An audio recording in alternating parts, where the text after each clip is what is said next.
Est-ce que, alors je vais poser une question, je sais qu'elle revient tous les 20 ans, cette question, c'est un vieux serpent de mer, mais allez, je vais mettre les pieds dans le plat quand même. Est-ce qu'un jour on pourrait imaginer une maçonnerie à l'allemande, à savoir avec une confédération en France qui regroupe toutes les obédiences avec leurs spécificités? Parce que finalement, on regarde Orléans et la GLNF, bah, on commence à discuter. On a la Grande Loge de France avec la GLAMF, eh bien, on se fréquente franchement. Et puis, on sait que aussi, entre les obédiences, entre la Grande Loge et le Géo, bah, et on se visite aussi. Enfin, bref. Est-ce que à la GLNF, en ce moment, vous êtes plus tolérant sur les intervisites? Est-ce que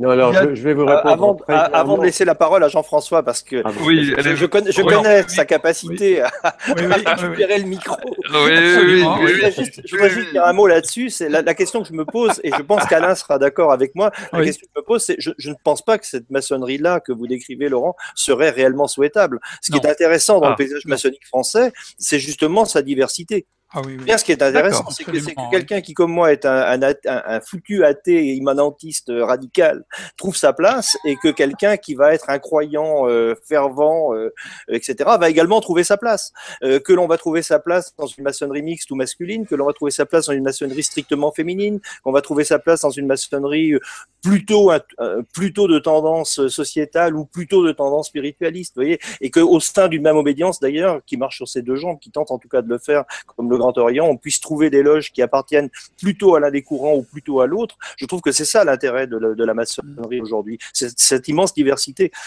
Et D'accord. ce qu'il faut, c'est qu'au sein de cette diversité, tout le monde se reconnaisse au moins comme frère, même si pour l'instant on ne peut pas se fréquenter en loge pour des raisons, là encore, qui seraient sur lesquelles il serait, je pense, difficile de s'expliquer réellement sur le fond. On est là dans quelque chose qui relève de l'impérium anglais quand même, hein, Oui, qu'on le oui, veuille mais ou non. enfin, Mais en tout cas, au moins se reconnaître et se respecter, comme le disait Jean-François. Ça me paraît Oui. une démarche effectivement qui a été initiée depuis finalement peut-être pas si longtemps que ça, oui, et qui est en effet quelque chose d'important. Moi, je suis Et un d'accord avec espoir pour cette l'avenir, idée. en tout cas. Je suis d'accord avec cette idée. Je suis absolument opposé à l'idée d'une maçonnerie qui serait d'une certaine manière dans l'uniformisation, parce que le risque, c'est l'uniformisation. Et je considère très franchement qu'il vaut mieux que nous travaillions à l'unité en respectant les différences. d'accord. Plutôt Mais qu'à au sens, l'uniformité. alors tout à l'heure Hegel a été évoqué, lorsque nous respectons les différences pour aller vers l'unité, cela ne signifie en aucun cas que nous nous posons dans la négation de cette différence. Nous sommes Dans d'accord. l'idée de la Aufhebung hegelienne, il y a l'idée de surmonter, mais sans nier les formes précédentes. Et par conséquent, moi je suis, en revanche, autant opposé à l'idée d'une uniformisation dans une maçonnerie Bien sûr. française. C'est la raison pour laquelle je ne veux pas utiliser ce terme. Je n'ai En pas parlé revanche, d'uniformisation, hein.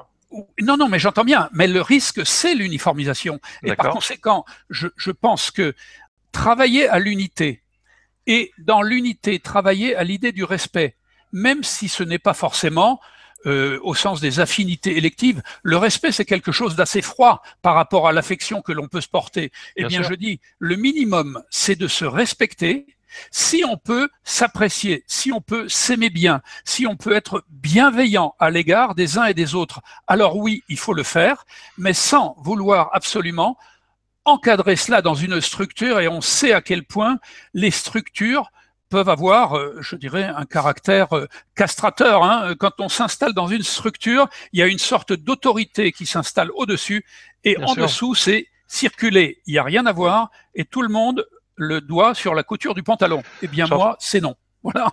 Merci. Jean-François, pour la Confédération n'est donc pas à l'ordre du jour.